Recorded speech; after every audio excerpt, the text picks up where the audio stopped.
Hello, good morning KI. Good morning. So mamaya balikan natin itong AICB.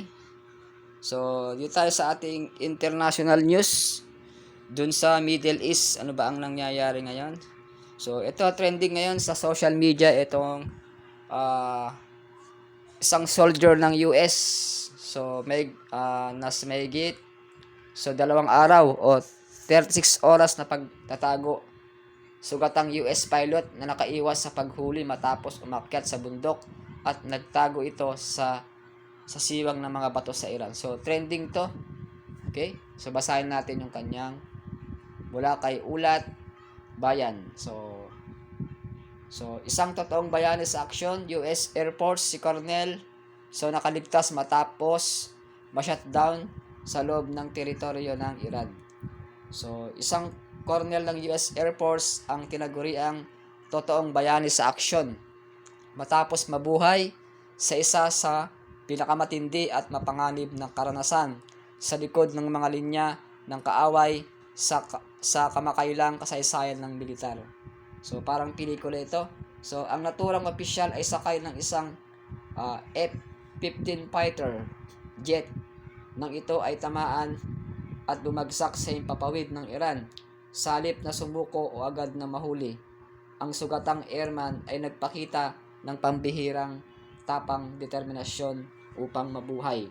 So sa kabila ng kanyang mga sugat, nagawa niyang umakyat ng halos 7,000 talampakan sa mabatong at delikadong kabuntukan ng Zagros, isang lugar na kilala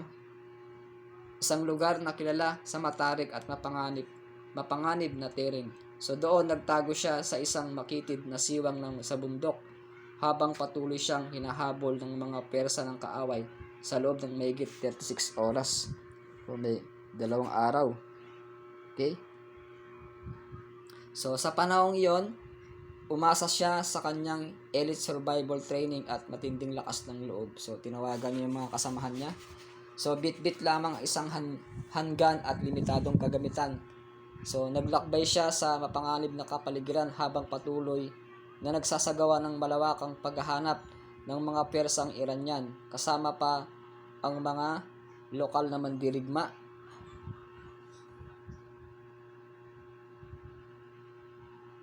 Okay? So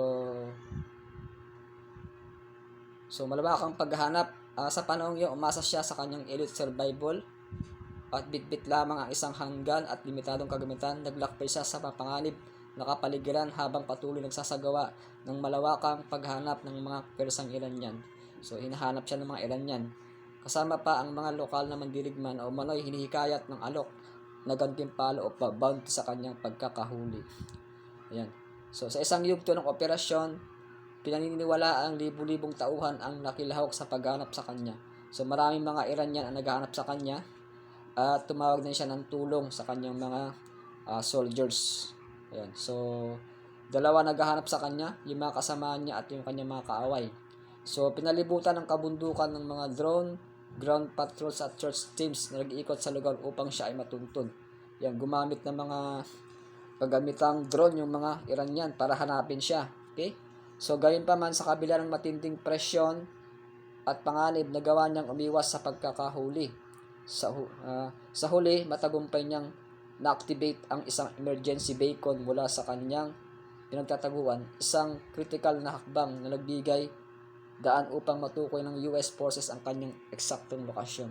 Ayun, so, kasunod nito, nilunsad ng isang malawak at lubhang mapanganib na rescue mission sa loob mismo ng teritoryo ng kaaway. So, ang US Special Operations Forces, suportado ng mga drone, fighter jets, at mga taktika ng panlilinlang na iniulat na may kaugnayan sa intelligence operation at ay nagsagawa ng koordinadong extraction habang nasa ilalim ng banta ng opensiba. Ayon sa mga ulat, dosenang aircraft at mahigit 100 elite troops ang lumahok sa operasyon.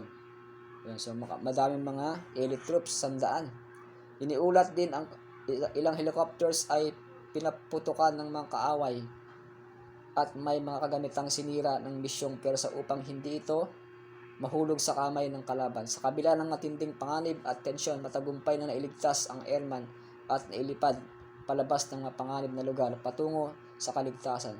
Ang operasyon ay tinutuloy ngayon ng mga opisyal bilang isa sa pinakamapanganib, pinakakomplikado at pinakamatapang na rescue missions sa makabagong kasaysayan ng military Estados Unidos. So ito yung sources na mula sa US Force, Fox News at Reuters, CNN. Ayan. So isa itong bayani, napakatapang na sundalo ng US pilot. Ayan, grabe. So, silipin natin yung ating AICBK-AI. Yan ang ating international news. So, ito yung ating AICB. So, ang price today is na 0.01533. O, nasa 0.92 cents ang ating AICB. Okay? Sa mga hindi pa nakapag-join sa ating AICB. So, open tayo. Marami tayong mga surprise pamimigay next month siguro. Okay? So, buy now AICB para update ka sa mga video ko. At huwag mong kalimutan mag-subscribe sa ating channel. Subscribe, Jonathan Bit TV.